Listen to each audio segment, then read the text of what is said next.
Okay, this is a Fast Blast announcement for two conferences at the BASES project. The first conference, which is a mini conference, and it's with Syed Noah. He has been presenting a great deal of material for BASES on a educational level about encrypted codes in Egypt, in all the artifacts, the pyramids, the statues. It's an extremely important, simple code about the creation of the sun. Now, this is a very important thing about when you talk about the creation of the sun. It's actually about an encoded message within Egyptian artifacts about the rotation of the Earth's crust. Now, what's happened is there have been a lot of media speculation and a lot of AI stuff about what's under the pyramids. Syed has been back to Egypt for the last few months and he's got new information on this. A lot of people will have seen the material in the press. Syed is Egyptian. He's telling me that he has had different access to the civilian normal researchers, and this is his basic statement about what he's going to be talking about on Saturday the 4th of October in the Avalon rooms in the social club in the centre of Glastonbury on the 4th of October. And there'll be details about how to get tickets for that. I think they'll be running about a tenner.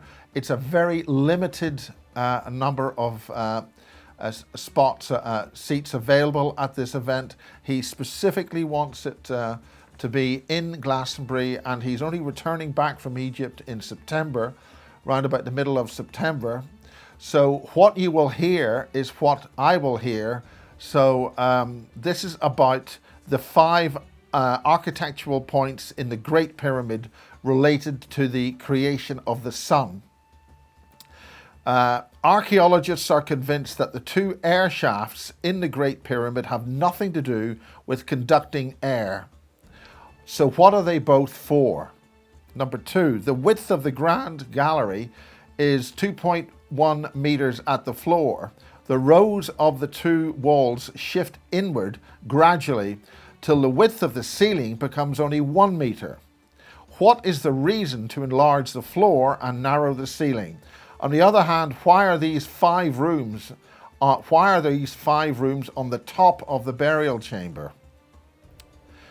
Was there a hidden correlation between the position of the burial chamber of Khufu at the high point of the pyramid and the position of the tomb of King Thutmose III at the high point of the Valley of the King at the west bank of Luxor?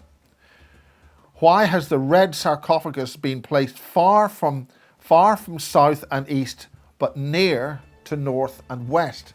This is the kind of subtle detail that Syed is talking about. The enclosure wall. The Great Pyramid had two enclosure walls, of which only parts of their foundations remain.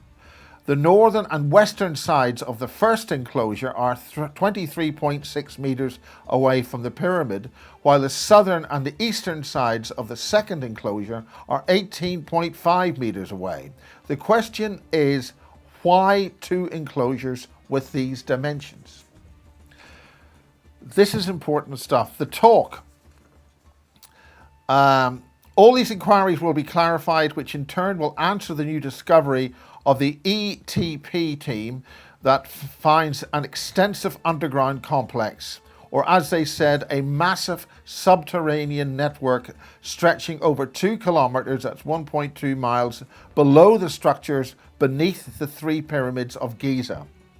The research claims to have identified several significant underground features at depths exceeding 2,100 feet, that's 648 meters, beneath the pyramid's base. These include 8 vertical cylindrical shafts, each measuring more than 2,100 feet or 648 meters deep, which are aligned in parallel rows. Spiral pathways around the shafts, potentially serving as access points. two large cubic chambers, each approximately 80 meters on each side, and five multi-level structures connected by geometric structures. Syed Noah is an Egyptologist. He has been former head of antiquities at Luxor. I may have got that precise title in error, but he's returned to Egypt to clarify some of his work on the material that we've been working at about the movement of the sun disk from one location to another. That's basically when the crust shifts. That is Syed Noah on the Saturday, the 4th of October.